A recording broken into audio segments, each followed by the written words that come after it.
Никогаш веќе да не се разговара за историски прашања кои задираат во македонската особеност, никој нема право да го оспорува македонскиот национален идентитет.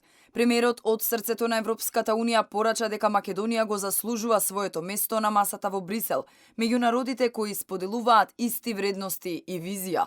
Досегашната дипломатска офанзива која се покажува како успешна и позитивните пораки што Македонија ги слушна периодов од Брисел, ветар во грб за владината делегација, која пред европските челници ги представува предлог решенијата за откочување на евроинтегративниот процес и отворање на првиот кластер. Работниот ден го започнав со билатерален состанок со заменик председателката на Европската комисија и одговорна за надворешна политика и одбрамбени прашања, Каја Калас. Никогаш повеќе не смееме, не само поради нас, туку и поради вредностите кои што ги споделуваме со Европската Унија, да разговараме за билатерални прашања, за идентитетски прашања и никогаш повеќе никој нема право да го оспорува нашиот многовековен идентитет и нашиот мајчин македонски јазик кој што има многовековни корени.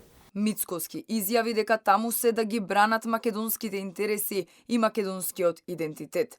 Тој на сите соговорници ќе им го посочи планот за надминување на проблемот со Бугарија, уставни измени со одложено дејство, што ќе ја заштитат Македонија од понатамошни блокади од источниот сосед. Во меѓувреме поранишниот премиер на Бугарија Бојко Борисов со критички изјави кон неговата земја вели дека Бугарија ја изгубила моќта и позицијата во НАТО и Брисел за важни прашања, меѓу кои и за евроинтегративниот пат на Македонија.